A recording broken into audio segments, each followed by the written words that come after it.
We're here today to talk spin rates. We're here today to talk cheaters. How do we value pitchers going forward with decreasing spin rates? Find out. Coming right at you.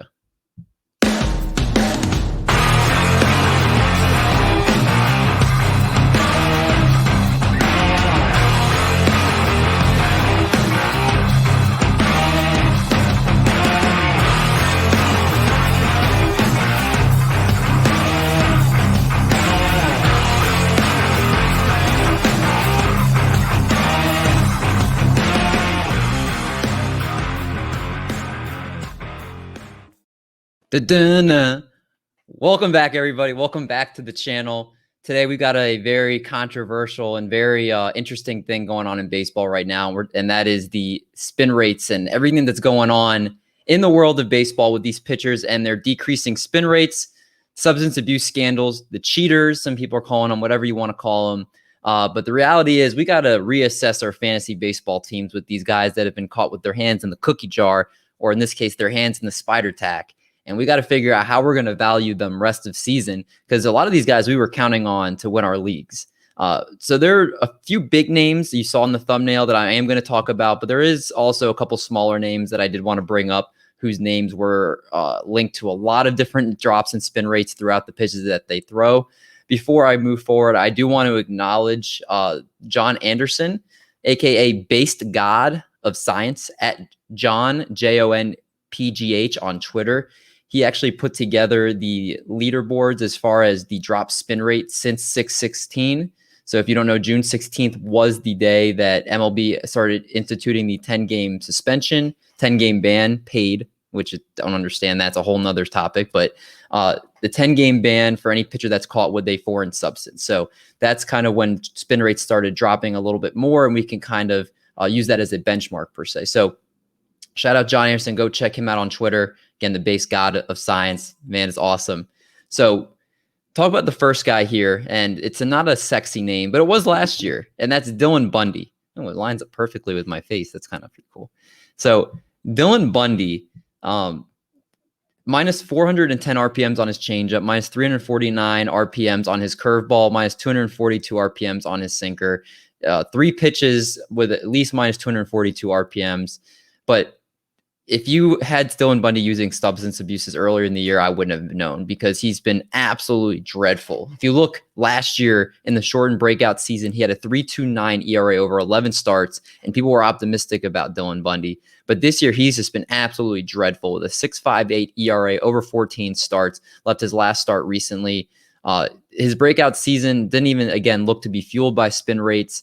So to be honest, the MLB cracking down on spin rates hasn't really affected Bundy too much, even though his average RPMs, again, have dropped from, if you look on May 31st, they were 2,723 RPMs on his slider for 19 starts.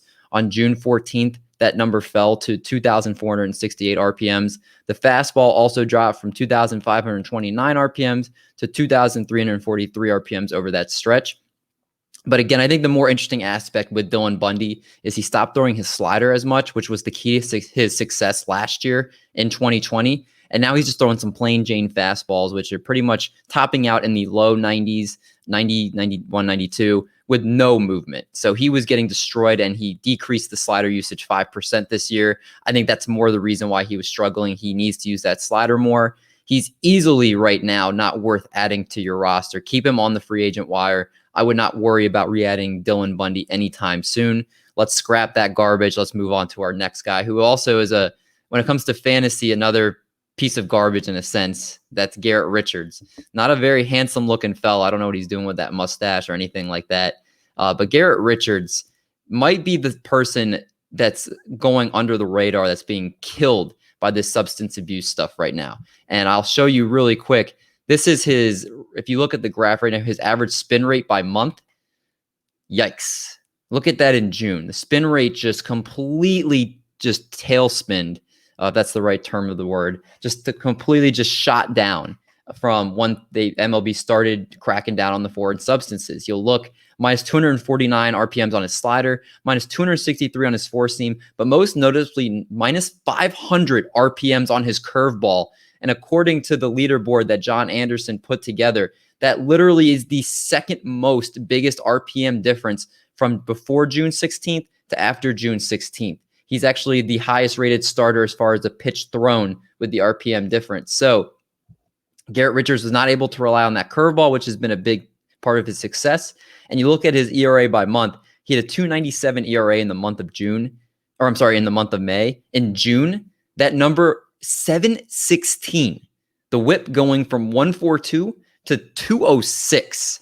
Richards has just been getting plastered every single time he's pitching. And the funny thing is, with his curveball RPMs dropping as much as they have been, he's been increasing the usage to try to compensate for I compensate in a way for the amount of times it's been dropping in spin rate, and he's just getting destroyed. Garrett Richards is done. He's finished. I mean, his career, I don't know. Maybe as a starter is probably finished, but this season, do not have Garrett Richards on your roster. He is just a ticking time bomb. He's already exploded a bunch of times. I would not want to roster Garrett Richards at any point this season going forward. So we can stop talking about him right then and there. Let's talk about three pitchers now that I think have been kind of headlining the dropped in spin rates, the foreign substances scandal. And we got to start with our first guy here, which is Gerrit Cole, who, if you watched his press conference, you know Gerrit Cole. I guess he's not good on the spot. I don't know if you ever want him to be a lawyer or an attorney for you, because it just seems like he's not very good at lying, or he's not very good at being able to talk under pressure. But let's look at Gerrit Cole's spin rates to start off here. So again, credit to John Anderson for putting the spin rates together board for me here. But looking that he is minus 202 RPM on his slider, minus 196 RPM on his fastball. But the spin rates aren't as drastic as you may think compared to the first two guys we talked about. Why? So we have to first look at that by talking about the fastball usage and basically the velocity that he's been overcompensating with, right? So looking into Garrett Richards' profile a little bit, you'll notice that he, pull his graph up here, Garrett Richards' average spin rate by game. So you're going from April to June. These are the average spin rates on his four-seam fastball. So as you can see, it's kind of up here in the 2,500, 2,000 low, or almost 2,600 RPM range. We get to May, it starts dropping a little bit, still well over 2,500. And then there's a dramatic drop once we get into June. It goes down to 2,439, goes up a little bit, and then it spikes back down right when we get to that June 16th start, 2,342. It dipped down again to just barely over 2,000. He did get it up his last start, but part of the reason he's getting it up over his last start we talked about is the fact that the velocity increase. He's overcompensating by trying to throw a lot harder. The average mile per hour on his fastball, if we take a look on the average pitch velocity on his four-seamer, take a look at that. You look, that average pitch velocity on his four-seamer, I mean, God, look at that graph. It's going way up. He's now, the average pitch velocity in his last start was 98.3. My man is throwing everything he has to overcompensate for the lack of spin rate that he has right now. And that's the only reason he's even maintained somewhat any type of effective when he's been pitching. But when we look at Gerrit Cole's K rate, his K percentage, when you look further, because that's another thing that's been a big problem, K percentage has been dropping. Gerrit Cole has not looked anything like the normal Gerrit Cole that we're accustomed to seeing. And it's been really sad, honestly. Gerrit Cole is somebody who I think everybody banks on as being either the first or second at worst third best pitcher in baseball. But it looks like that he's a little bit more back towards the pack as far as his numbers when he's not using illegal stuff.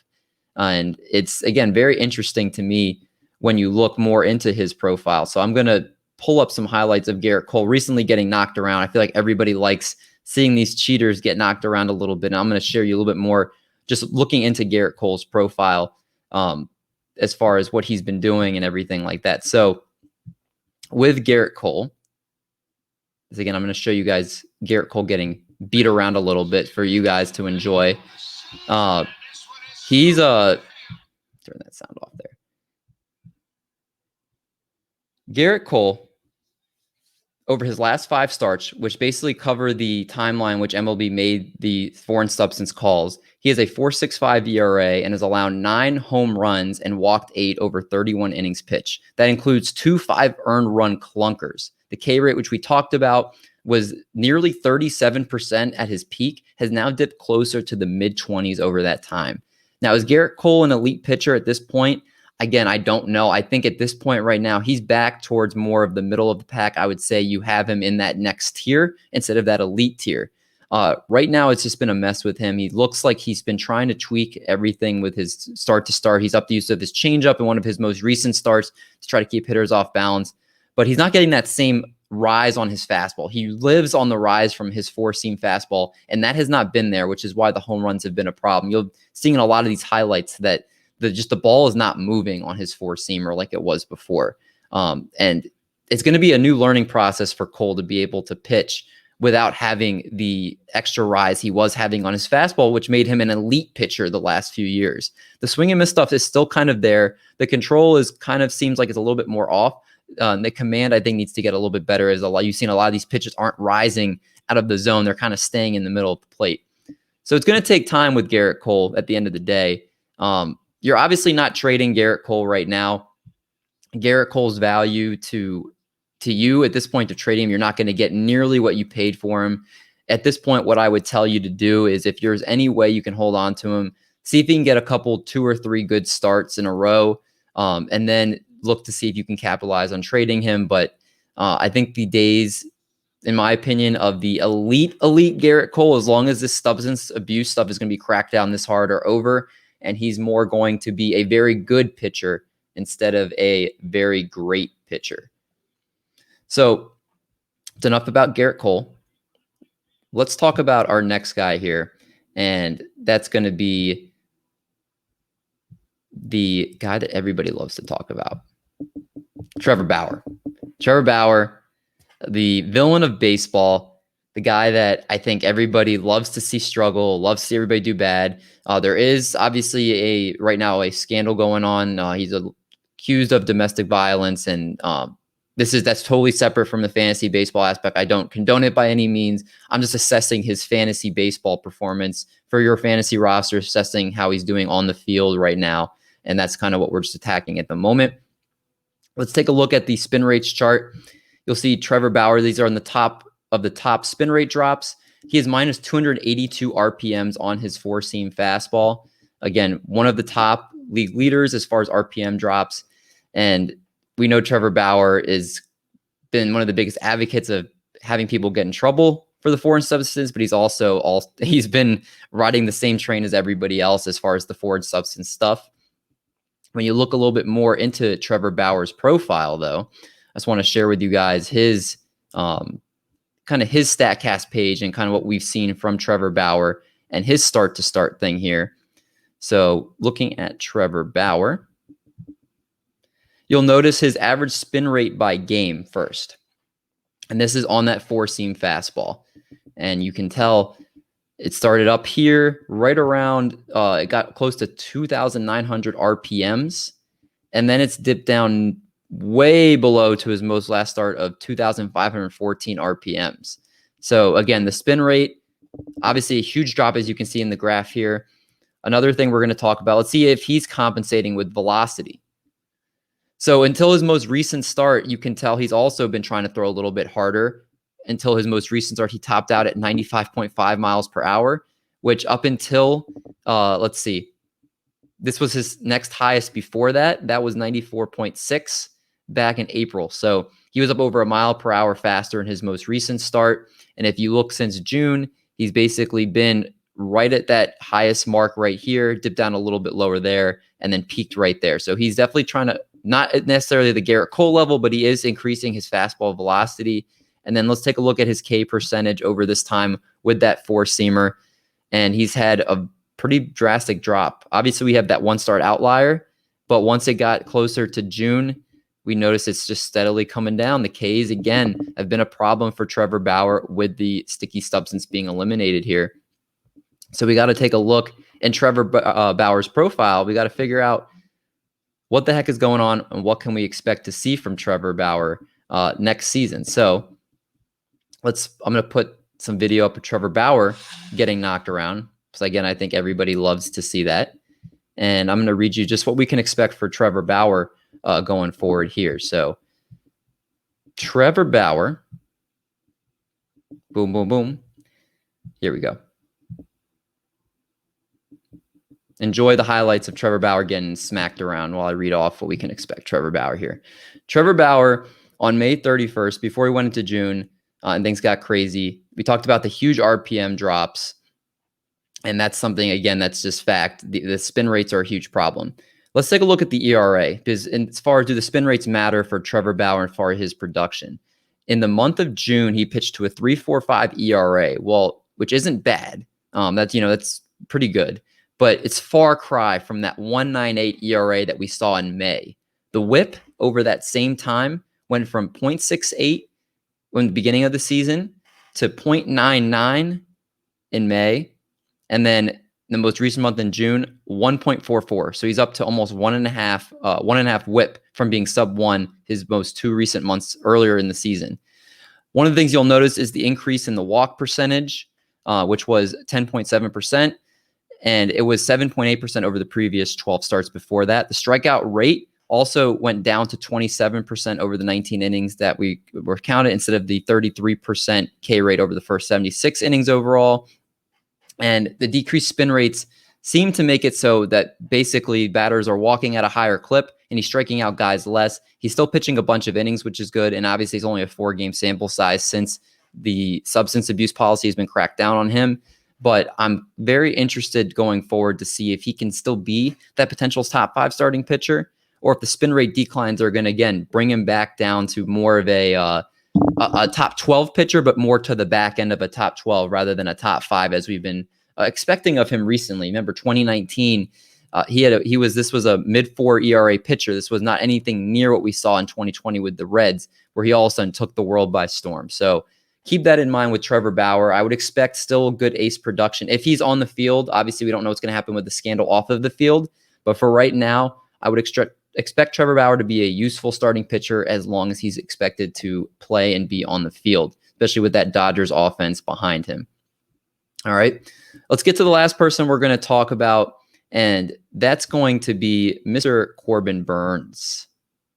Yeah, I don't know what he's doing with his hair, though. I don't like that long hair he's got in the back. I think it's a little interesting. Not a fan. Corbin Burnes, who has had a minus 189 RPM on his slider, minus 173 on his cutter, and minus 174 on his sinker.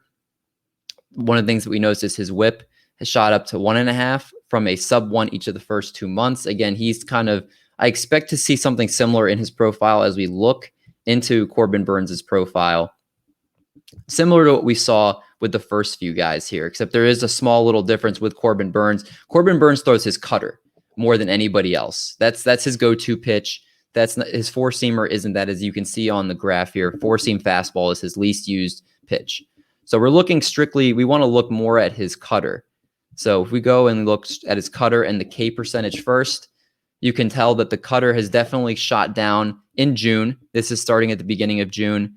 The amount of K percentage on his cutter has gone down significantly over that time period. Even if we look at his curveball, which is another pitch that he likes to throw, it's again kind of in June, recently shot down over the last few starts there.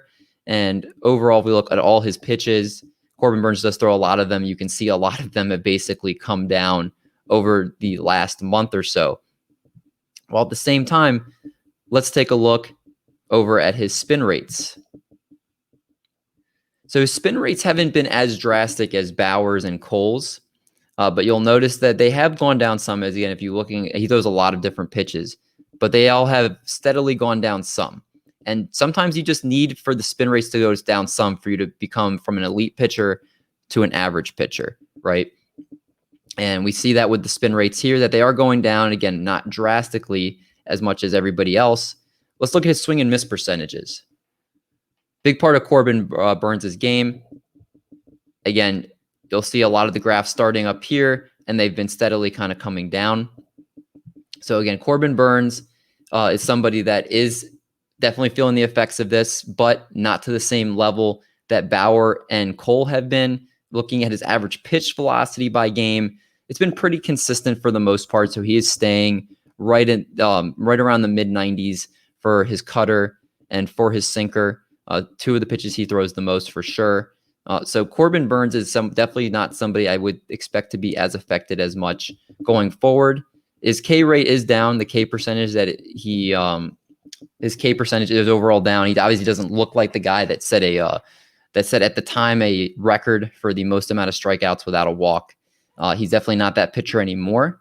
He does still look like to be a very good starter for you, a top 24 starter, a good SP2 to have on your team. I would not be too worried about Corbin Burnes as much going forward as Trevor Bauer and Gerrit Cole. And of course, the two dogs that we started with at the beginning, Dylan Bundy and Garrett Richards, you got to get those guys off your roster. You can't roster those type of dudes going forward. So hope everybody's able to understand going forward how we value some of these high-end pitchers. And again, I just wanted to emphasize that it's not just the guys that I brought up here. It's important to remember that spin rates are down across the league. Again, no way am I calling these specific players out as these are the ones that are doing it. No one else is. Again, there's a chart with a bunch of people that their spin rates have gone down. These are just some noticeable guys that have had huge spin rate differences and also high profile guys that you want for your fantasy roster.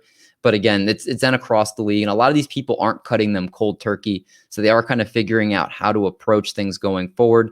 They're gripping the ball like they haven't before in years. And it's going to be a learning process. So make sure that, again, it's just not these guys. It's other guys as well. John Anderson has a great chart. If you tweet at him, at John PGH, again, he can show you the full leaderboard as far as the spin rate drops since June 16th.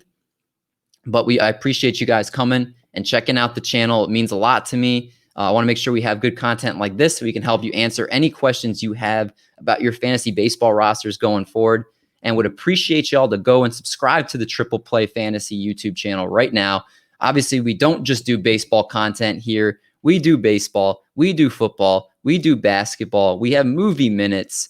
I mean, goodness gracious, we got fantasy foodies. We got tons of great stuff here, and we just want to bring it all to you and want to give you exactly what you want. We want to win your fantasy leagues. We got interviews with athletes to just give you some entertainment, some stuff behind the curtain. A lot of great stuff at Triple Play Fantasy. Please make sure you check out all the great content we have. And if you have a certain suggestion for a future video, please let me know. Would love to hear it. Would love to make videos of breakdowns of players or certain subjects of stuff that you guys want to hear. But until then, I'm David at DMendy02. We'll catch you guys in the next one.